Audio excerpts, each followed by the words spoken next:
Hey music lovers, welcome to the channel. Thanks so much for dropping by. And also thank you so much for the comments that you've been leaving on these videos for the past number of months. And that's what this video is about. It's about your comments on my videos. I did one of these back in the summertime. I figured it'd be a good time to do another one before we close out 2018. And I just want to say, I've learned a lot from you guys. There's been a lot of great comments. People giving me recommendations for music and albums and songs and all kinds of things. And I've learned a lot. People sharing what they know about certain things. And yeah, there's always going to be an asshole out there to bust my balls. But you know what? That's part of what makes it fun. But I just want to be sure to thank you, all of you, for making comments. And I try to read as many as I possibly can. It gets a bit tough, especially with the older ones. A lot of these conversations start getting deep, and I really don't get even notifications about them. But I do try to read as much as I can of what you have to say. So one of the videos I did where I kind of expressed my opinion strongly about a band. Boy, did I kick up some shit.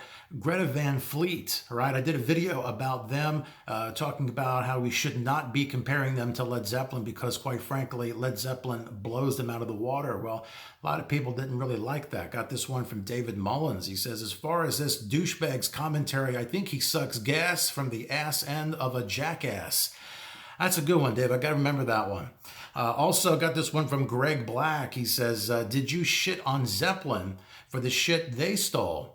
Which is pretty interesting. Yeah, I mean, Led Zeppelin, I'm not going to lie, they stole stuff wholesale from a lot of the old blues guys, but they lifted a lot of lyrics and stuff like that. And back in those days, they were taking old blues, like, Mississippi blues and stuff like that, and they were turning it into hard rock, into like this hard driving blues that had never been done before, really. And Greta Van Fleet's not doing that. They're recycling, hard driving blues. And we've heard this for the past 50 years. As a matter of fact, the first Zeppelin album is coming up on its 50 year. We're going to be hearing that probably next year. So, I don't think it's quite the same.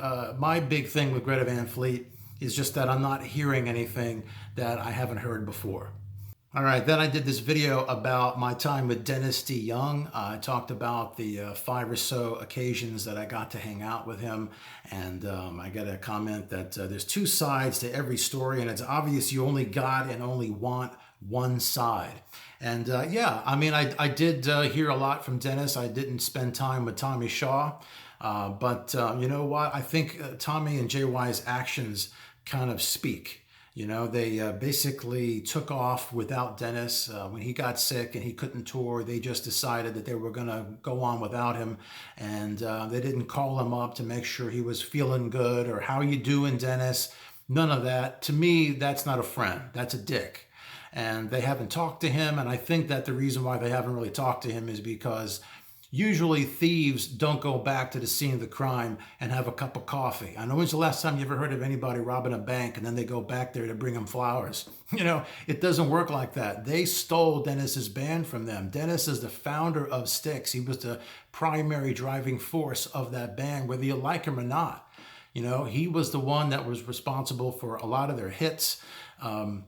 He was the producer, arranger, and yeah, Tommy and JY, they didn't want to work with him. They just felt like creatively it didn't really work. But they just took it upon themselves to take the band's name and capitalize on it, and they left Dennis in the dust. And I think they're dicks, and I don't know that I really need to spend time with Tommy and JY to figure that out. I also did this video about Fleetwood Mac. I did a set list review of their current tour. They're out there now with their 2 new band members, Neil Finn and Mike Campbell. They have replaced Lindsey Buckingham, and they're playing Crowded House and Split Ends, and they're playing Tom Petty songs. And I also said that whoever Mick and John play with, that's what Fleetwood Mac really is. But not according to Blue Steel. I get that they're a very talented cover band, and you can't say that whoever Fleetwood and McVie play with encapsulates FM. Playing Split Ends, Crowded House songs is a joke. Well, let me remind you, okay, back in the 80s when they brought in Burnett and Vito, who also replaced Buckingham, they did a song by Johnny Burnett, who is Billy Burnett's uncle, I think. He was an old rockabilly guy. I believe he was the father of Rocky Burnett, who had this song back in the 80s called Tired of Towing the Line. You would know that if you grew up in the 80s. Now, I don't know if they know Carol Burnett, if she showed up, I don't know. But the thing is that Fleetwood Mac is no stranger to playing songs by the incoming band members. Even when Buckingham Nicks joined, they played like 3 songs off the Buckingham Nicks album when they were in Fleetwood Mac. So there's a history of them doing this. And yeah, Mick and John, whoever they are playing with, that is Fleetwood Mac. They have done this time and time again. You may not think so, but you would be wrong, because Fleetwood Mac existed before Buckingham, and apparently they're going to go on after him too. I wouldn't be shocked if they, all got together and made nice before finally calling it quits, and who knows when that'll wind up being. And I also did this video about Phil Collins and this box set that came out not too long ago called Plays Well with Others, which is a compilation of a bunch of songs that feature Phil as a producer, as a session guy, performing live with a lot of artists, and it was a really good, solid collection of his work. He's much more than just a guy in Genesis or, In the Air Tonight. He's played with Tears for Fears and Robert Plant and Howard Jones and all kinds of bands. And so this collection is really, really solid. Got this great comment from MDK. Great video. Hadn't considered getting this set, but after watching this, I might give it a go. So I thought that was really cool. Ian G writes in, I'd have had Los Endos by Genesis instead of No Son of Mine, which I agree with. When I saw that the only Genesis song on this box set was No Son of Mine, I thought it sold Phil a little bit short. Would have been a great opportunity to showcase some of his really good drumming skills from the mid-70s. Los Endos would have been really, really cool. I also did a review of the new Queen movie, Bohemian Rhapsody. And, while I thought the movie was entertaining, it was kind of lacking in the accuracy department. I realized that they probably weren't going to show Freddie at death's door, but I didn't think that they were going to distort the band's history. And I got this comment from Lisa NZ, and she writes that after listening to your review of this movie, I've decided not to bother with it. And thanks so much for writing in, Lisa. And I'm glad that I am selling box sets as a result of my videos and keeping people from wasting 2 hours of their life. And apparently she wasn't the only one. I also got this comment from Carson Lehigh, who basically says, I've only been mildly interested in Queen, but was interested in seeing the film. I don't think I'd bother now because I don't know enough about the history that it would be grating to see the facts presented incorrectly. And what bothers me the most is that this film has become the #1 music biopic in history. And I just hope that it doesn't set the precedent that, you too can put your band on the big screen and you can make shit up and we're going to sell a lot of tickets. I hope that we don't go down that path of rewriting history. Then I did this video about Queen with Adam Lambert. And it's no secret on this channel that I'm not an Adam Lambert fan. Okay, there's a lot of people going to see Adam Lambert with Queen. I'm not one of them. I can't stand to see Queen without Freddie. It just does nothing for me. Adam Lambert, I don't like his style. I don't like his vocal delivery. I just don't get it. Don't give a shit. But, you start talking bad about Adam Lambert and, oh man, you start bringing him out of the woodwork. LES, she writes in, you've made your feelings about Lambert perfectly clear, but that isn't stopping you from using him as clickbait in your videos, is it? Classy. And I don't know if you understand, Ellie, what clickbait is. I made it clear in the title of my video that I was going to talk about Adam. He's in the thumbnail, and I talk about him. So it's no clickbait. I don't think you understand what clickbait means. And then I get this comment from Donna Moore. Then you must not be a true Queen fan. Freddie's gone. Adam isn't replacing him. Pull your head out of your ass and try living in the present and not the past, and I don't get this whole true Queen fan thing. Does that mean whatever Bryan and Roger are doing, I have to love and I have to accept because I wouldn't be a true Queen fan? Let me tell you, a true Queen fan, I bought all those albums, all the cassettes, the CDs in the 70s and the 80s and the 90s, and that's what I care about. The rest is bullshit. So then I did this video about ELO, and I did a set list review of their tour of the United States that they had this past year.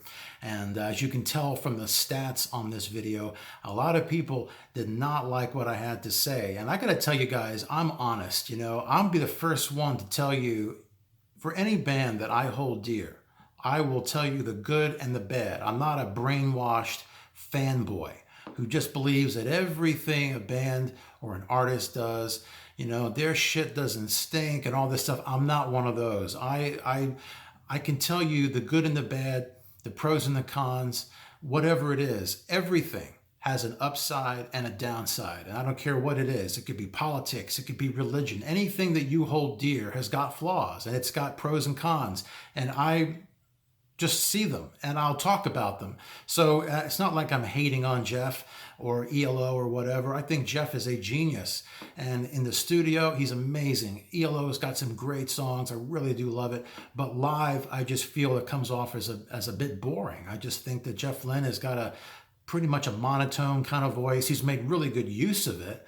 There's a lot of guys who may sing like him, and if their music isn't good, then they really are sucking ass. But Jeff Lynne has a way of taking his monotone voice and just doing these great creations around it. I just think that live, ELO, they sound the same live as they do in the studio, and I just don't get any real excitement out of it. But I get a lot of shit for that. This guy needs to go on antidepressants, I hear from Billy. John writes in, this guy has been on drugs for some time. Look at his eyes. Yeah, John, I love to do drugs and make videos about ELO. It really does get me off. I also talked about Jeff Lynne as a producer. I think that he's a great producer, but what I don't like about him is that he tends to impose his sound on other bands. Jeff Lynne, if he produces Tom Petty and the Heartbreakers, they sound like the Travelling Wilburys. The last Bryan Adams album that he produced sounds like the Travelling Wilburys. Anything that Jeff Lynne touches, he even did a Beatles song. What was that? Free as a Bird. That sounded like ELO. It's like, I don't like everything that he does sounding like ELO. And I get this comment about, it sounds like that because that's what the artist wanted. If they didn't want their songs to sound a bit like ELO, they wouldn't have asked them. And you're right. The artists definitely know what they're getting into.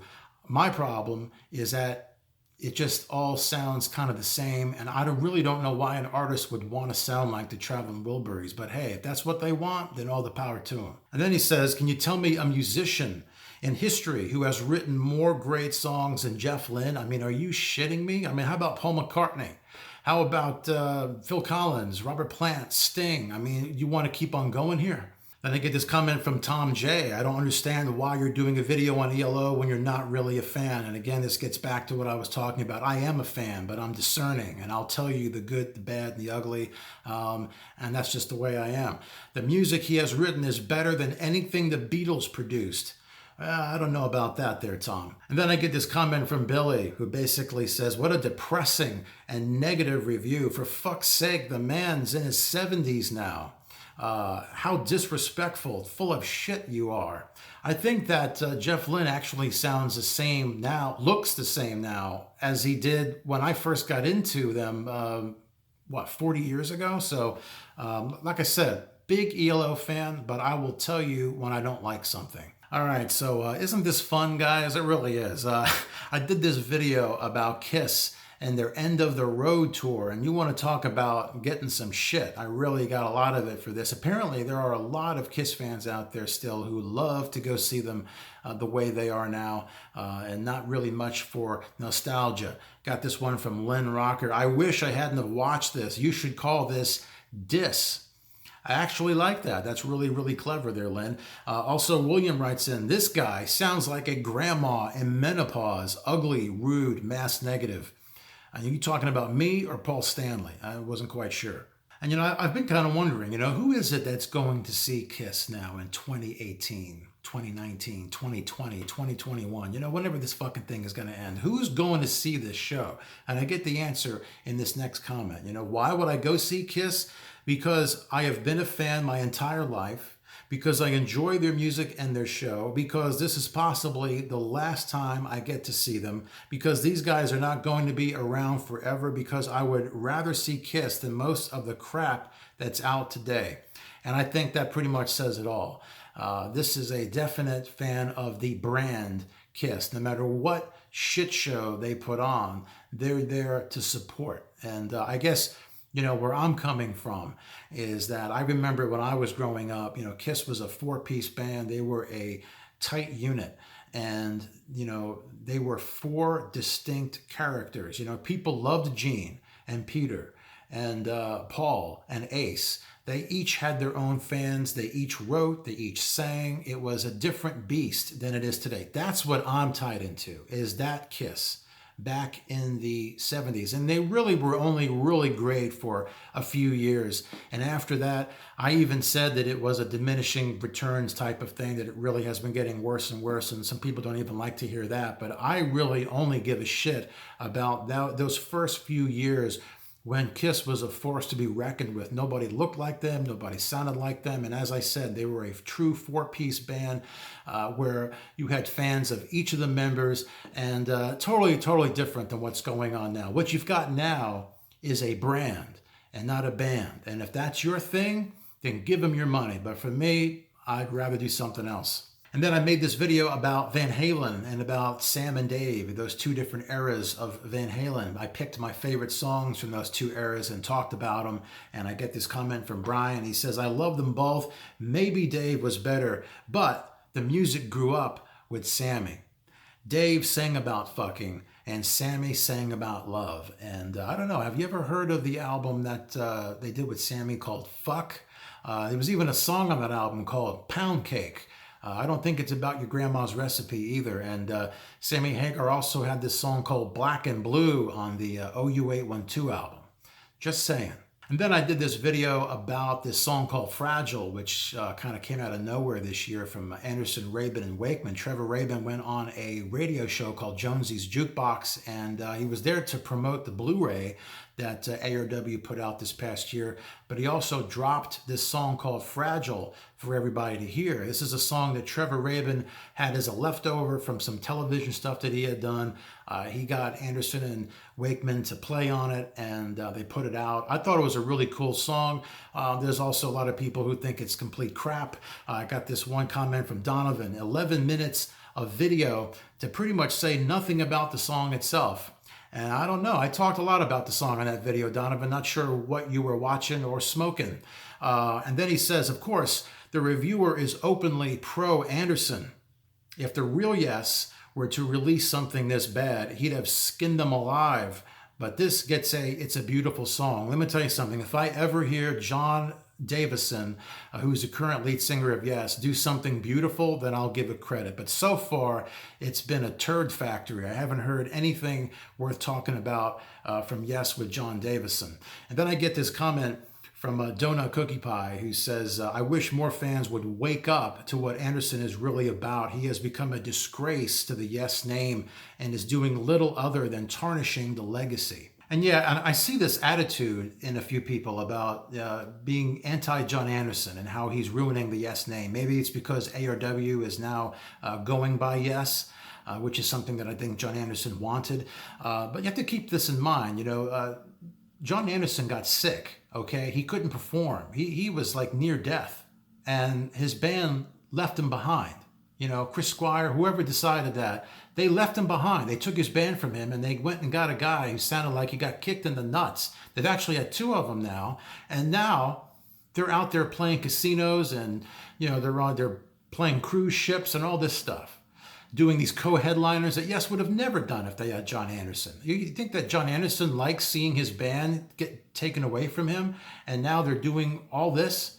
And, you know, John Anderson's a founding member of Yes. Let's not forget that, okay? He's a founding member. He's one of the driving forces of Yes, all right? And to have the band taken from him, there's no reason why he shouldn't be able to use the name Yes. He's with Trevor Rabin and Rick Wakeman, which I believe is much more Yes than Steve Howe and Alan White and whoever else they can round up, all right? So I think that a lot of this talk about John Anderson tarnishing the name is just bullshit when you look at how the band was ripped from him and how they went on without him with guys who are John Anderson imitators. I don't know how that helps Yes. Now, speaking of Yes, one of the most amazing things that I saw this past year was a cover of Close to the Edge by Yes, done by this group that goes by the name of Band Geek. And if you haven't heard of Band Geek, you need to check them out.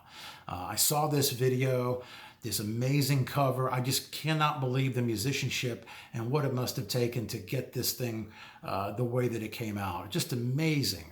Richie Castellano is the leader of Band Geek. And he is currently a guitar player, keyboard player in Blue Oyster Cult. And he and his wife, Anne-Marie, and a bunch of their friends, they're very, very talented. I mean, these guys, they can play every instrument. They're really, really good. They have all these great covers. They do skits. They talk about tech.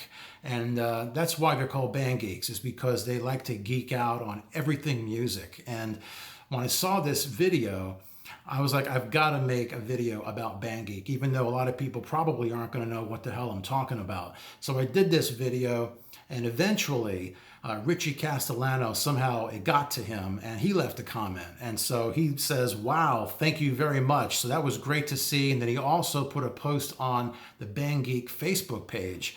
And he says, thank you for this awesome review, Rush Trader. But I think we can all agree Anne-Marie is our leader. Anne-Marie, his wife, an amazing singer, very, very talented bunch there. I encourage you to go check out Band Geek, no questions asked, all right?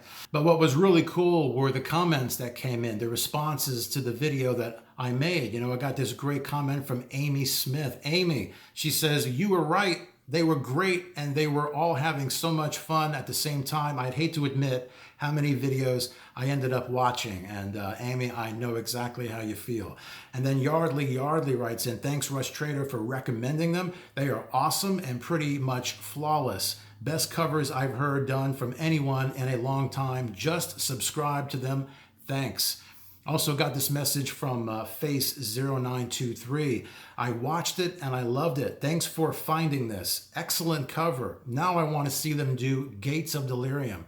And I also did a video about a concert that I saw recently called The Ultimate Queen Celebration with Mark Martel. Now, if you don't know, all this talk about Adam Lambert doing Queen Justice and all that's bullshit. You got to see Mark Martel. Now, that's a guy who does Queen Justice, does Freddie justice. Sounds like Freddie in a lot of ways. He emulates him, the way he moves and everything.